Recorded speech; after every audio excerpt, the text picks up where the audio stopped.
फोरमायनांगौ बाथ्राथ' बारा गुदु गोदा गैया। थोंजोङै आं बेखौनो बुंनोसै जे आलादा बड'लेण्ड रायजोखौ बर'फ्रा गमामायैनो थाबैनो जुदि आदाय खालामना लानो हायाब्ला बे बुहुमाव बर' हारिया गावनि राव हारिमु सोदोमस्रि गावनि थामोनथा गावनि political right two self determination बेफोरखौ थिरांथा खालामनानै थांनानै थानांगौ मस्थ' गोब्राब जानो नागिरदों।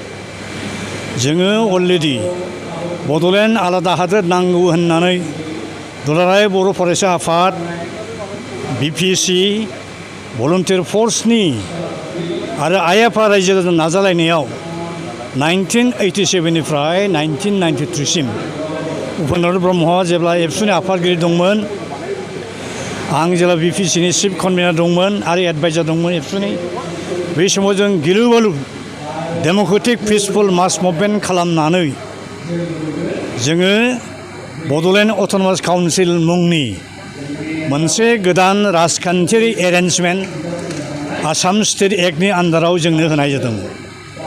नाथाय आंनो बे बड'लेण्ड अट'नमास काउन्सिलनि चिफ जानो आं खाबु मोनदोंमोन। नाथाय भारत सरकार आसाम सरकारा जोंनो जिबायदि खोथा होदोंमोन, जबान होदोंमोन, रादाय होदोंमोन, गासै फेलें खालामजोबदों।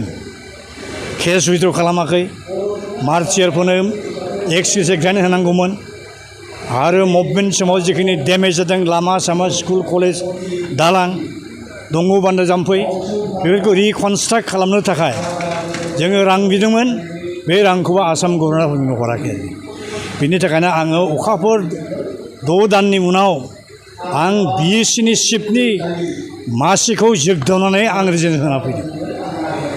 बिनि उनाव आंनि उनाव प्रेमसिं ब्रह्मआ चिफ जाबाय। प्रेमसिं ब्रह्मनि उनाव कनक नार्जारी जाबाय। 10 बोसोर समा ओरैनो थांबाय। बिएससिखौ इमप्लिमेन्ट जायाखिसै।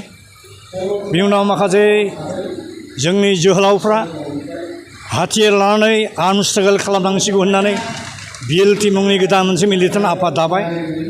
बिथांमोनाबो स्ट्रागल खालामना आर्म स्ट्रागल गावसोरो गोबां थैबाय, आइएफआबो थैबाय, गुबुनबो थैबाय। बिनि उनाव बिराद गिथाव बाथाव थासारि जाबाय। फारसेथिंजाय एनडिएफबिफ्राबो सभारेन कान्ट्रि बड'लेण्ड नांगौ होननानै सोमावसारदों, आर्म स्ट्रागल खालामदों। गावजों गावनि गेजेराव बिराद एना एनि जादों, थै गुलायदों। बेनि जाहोनाव जोङो बिएलटि लिडारफोरखौ खावलायदोंमोन सिभिल ससाइटिया जे बे रोखोमजोंथ' जानाय नंला, जे भारत गभर्नमेन्टजों पिस टकआव बाहागो लादो। उनाव बिथांमोना बुजिनानै भारत गभर्नमेन्ट आसाम गभर्नमेन्टजों सेभेल राउन्डस पिस नेगसिएसनाव टक्सआव बाहागो लाखांनायनि उनाव 2003 मायथाइनि 10 फेब्रुवारियाव नैथि गोदान सुक्ति बड'लेण्ड टेरिटरियेल काउन्सिल मुंनि कनसेप्टनि सायाव भारत संबिधाननि 6थि शेड्युलनि सिङाव गोदान पलिटिकेल एरेन्जमेन्ट मोननाय जाबाय। दिनै बे गोदान पलिटिकेल एरेन्जमेन्टखौ सालायनाया 20 बोसोर बारलांबाय। बे 20 बोसोर समनि गेजेराव जिबायदि डेभेलपमेन्टनि खामानि जानांगौमोन, जानो हायैनि खारना जाबाय जेसेबां जोंनो थाखा फैसा हरनांगौ, रांखावरि हरनाया जथेस्थ' खम, थोजासे नङा। आरो लोगोसे मा जाबाय, बिटिसि गभर्नमेन्टनि आन्दाराव ल' एन्ड अर्डार पुलिस कन्ट्रल खालामनो अधिकार गैया, राइट गैया, मोन्थाय गैया। पुलिस ल' एन्ड अर्डार साबजेक्टखौ ट्रेन्सफार खालामाखै। बेनि जाहोनाव बे ओनसोलाव जे गुबुन गुबुन देश गुबुन गुबुन जायगानिफ्राय रोजा रोजा अनजिमानि गोदान गोदान मानसि हाबगासिनो दं। ल' एन्ड अर्डार सिटुएसन क्रिएट जागासिनो दं। जोंनि गोबां बर' फिसाफ्रा मालायनि आखायाव सम सम साफा सानै बुथार जागासिनो दं, जिनाहारि खालामजागासिनो दं। दा बेफोरखौ जुदि बेफोरनिफ्राय बारग'नांगौब्ला आलादा हादोर जों जेब्ला मोनगोन, ल' एन्ड अर्डार पुलिस पावार जेब्ला जोंनि आखायाव थागोन, अब्लासो जोङो नांगौ रोखोमै थांनानै थानो हागोन आरोखि। बिनि उनाव नै 2020 मायथाइनि 27 जानुवारियाव प्रमद बर'नि लिडारशिपआव थानाय एबसु, एनडिएफबि, इउबिपिअ खुनु सिभिल ससाइटिनो जेबो खौरां होआजासेनो दिल्लीयाव हरखाबै थामथि गोदान एकर्ड बा सुक्ति खालामना फैबाय। बेनि जाहोनाव मा जाबाय, बिटिसिनि दिनाव बिटिसिनि आन्दाराव जिखिनि पावार एन्ड फांसन जिखिनि एरिया मोनखाबायमोन बे एरियाफ्राबो दानख' जानायनि अबस्थायाव गोग्लैफैदों 16टा डिपार्टमेन्टखौ डिसिफोरनि आखायाव हरनाय जादोंमोन जायनि जाहोनाव बिटिसिनि जिथु पावार एन्ड फांसन बेनि जिथु डिग्री एन्ड अट'नमि बे जथेस्थ' खमायलांदों आरोखि बिनि जाहोनाव बेनिफ्राय बारग'नो थाखाय जोङो माखासे मोदोम गुदुं मानसिया सुप्रिम कर्टआव केस हैनांदों गुवाहाटी हाइकर्टआव पिएल केस होनांदों दा गुवाहाटी हाइकर्टआ जोंखौ पिएल केसजों जोंखौ फेजेनदों दा आं हारसिङैब्लाबो दिल्लीयाव सुप्रिम कर्टआव आं दा बिटिसि बासायनायनि पावार एन्ड फांसन बासायनायनि बाउन्डारि बासायनायनि थाखाय आं आपिल हैनानै दङ दा जोंनि बे 20-30-35 बोसोरनि समनि गेजेराव जोंनाव मोनसे रोंगौथि फैबाय एक्सपेरिमेन्ट जों मोनबाय एक्सपिरियेन्स जों मोनबाय जोंनाव मोनसे रोंगौथि फैबाय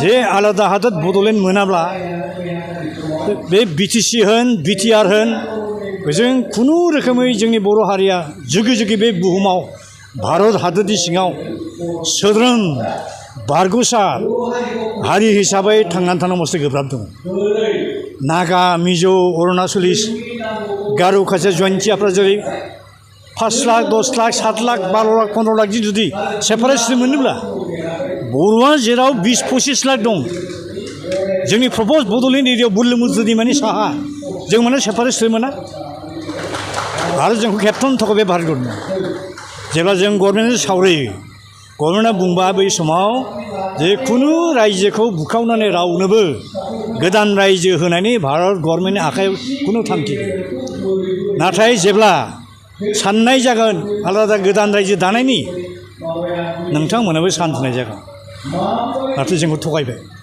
2014 मायथाइयाव तेलेंगानाखौ होआ हो होनदोंमोन 2014 मायथाइयाव तेलेंगाना नै मालाय होनानै थांगलायबाय दा बे हिसाबै भारत संबिधाननि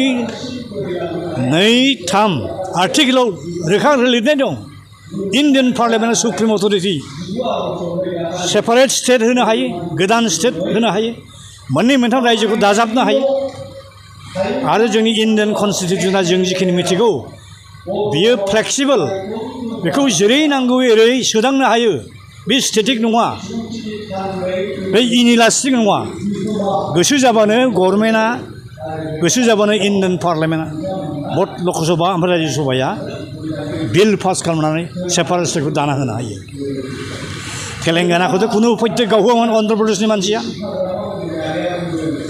थेवब्लाबो एसेम्ब्लिनि रिकगनिसन गैयाब्लाबो एप्रुभेल गैयाब्लाबो जबरदस्तै इन्डियान पार्लियामेन्टआ 2014 बिल पास खालामनानै तेलेंगानाखौ मोगथाङाव महर होनो गैया दा बिनि थाखायनो दिनैनि बे फार्स्ट कनभेनसन अफ अल बड' एक्स भलुन्टियार्स फर्स अर्गानाइजेसननि कनभेनसनाव आंखौबो लेंहरनाय हिसाबै आं बिथांमोननि लेंहरनायखौ सन्मान होनानै आइ आफा रायजो बिदा फंबायफोरजों नुजानो होननानै आं दिनै फैदों आरो बे कनभेनसननि गेजेरजों नोंथांमोननि प्रेस मिडियानि थ्रुयै दुलाराय बुहुमनि बर' फिसाफोरखौ जायखि जिखि आफादाव थाया मानो जिखि हान्जायाव थाया मानो जयैनो खौसेयैनो सेपारेट स्टेट बड'लेण्डनि थाखाय थैथां जुजिफिननो ज' जाफिननो आं दिनै खावलायबाय